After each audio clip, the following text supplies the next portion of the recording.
আপসীর নেত্রী সবার নামের আগে থাকে না।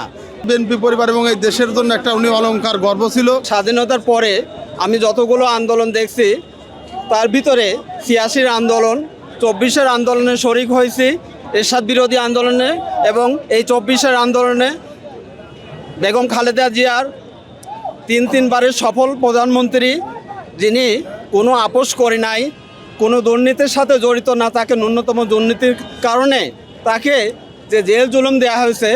আপসীর নেত্রী সবার নামের আগে থাকে না, এই খালেদা জিয়ার নামের আগেই আপসীর নেত্রী আছে, যেটা হলো সে সবসময় চিন্তা করত বাংলাদেশের মাটি, বাংলাদেশের মানুষ, বাংলাদেশের সম্পদ নিয়ে সে সবসময় চিন্তা করত যে আমরা কারোর গোলামি হয়ে থাকব না, আমরা আজাদি হয়ে থাকব, বাংলাদেশের এতটুকু আমরা কারো কাছে ছাড় দিব না।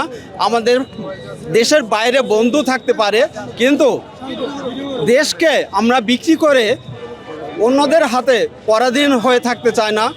সৃষ্টিকর্তার কাছে প্রার্থনা করি, মহান সৃষ্টিকর্তা যেন আমাদের এই দেশনেত্রী বেগম খালেদা জিয়াকে সর্বোচ্চ বেহেশতের মুকাম দান করেন। এবং সকলকে ধন্যবাদ জানাই। প্রিয় সাংবাদিক ভাই, আপনাদেরকে ধন্যবাদ জানাই। আপনারা জাতির বিবেক, আপনারা সঠিক খবরটুকু। চুল পড়া অনেক কমে গেছে, থ্যাংক ইউ মা। চুলের ভিটামিন জুই মাল্টিভিটামিন কোকোনাট অয়েল প্রচার করবেন এবং দেশনেত্রীকে নিয়ে যেন মানুষ কিন্তু বিব্রত বোধ না করে, মানুষের যে আবেগের জায়গাটা আছে সেই আবেগের জায়গাটা যেন ধরে রাখে। বিএনপি, আমাদের বিএনপি পরিবার এবং এই দেশের জন্য একটা উনি অলংকার গর্ব ছিল। ওনার শূন্যতা পূরণ হবার নয়, আমরা সেই বাংলাদেশের শেষ প্রান্তে ধরা চলে, সেই নাটোর থেকে, নাটোর বড়াইগ্রাম উপজেলা থেকে আসছি। আমরা মনকে কোনোভাবে বোঝাতে পারতেছি না, আমরা খুবই মর্মাহত, শোকাহত। বাংলাদেশের যে ক্ষতি হলো, এই ক্ষতি কোনোদিনই পূরণ হবার নয় বলে আমরা মনে করি। এই কথাটা সত্য যে তিনি শুধু বিএনপির নেত্রী না, আপনারা দেখতে পাচ্ছেন তার মৃত্যুতে এবং অসুস্থতায় সারা দেশব্যাপী যেভাবে তার জন্য মানুষ দোয়া করেছেন এবং তার মৃত্যুতে যেভাবে মানুষের স্বতঃস্ফূর্তভাবে অংশগ্রহণ করছে, জানাজা এবং শোক প্রকাশ করছে, আসলে তিনি শুধু বিএনপির নেত্রী নয়, তিনি সারা বাংলাদেশের আপামর জনগণের নেত্রী। উনি একটা গণতন্ত্রের মা।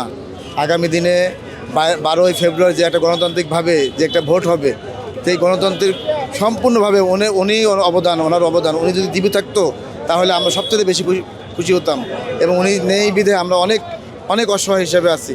কারণ একজন গণতান্ত্রিক মা হিসাবে উনি আজকে আমাদের ছেড়ে চলে গেলেন। তার এই শূন্যতা পূরণ করার নয়, তার অবদান আজীবন মানুষ মনে রাখবে। সে মেয়েদের জন্য অনেক কিছু করেছে, উপবৃত্তি, যারা বৃত্তি পেত তাদেরকে তার সিগনেচার সহকারে একটা চিঠি পাঠিয়ে দিত, সেটা খুবই অনুপ্রাণিত করতো।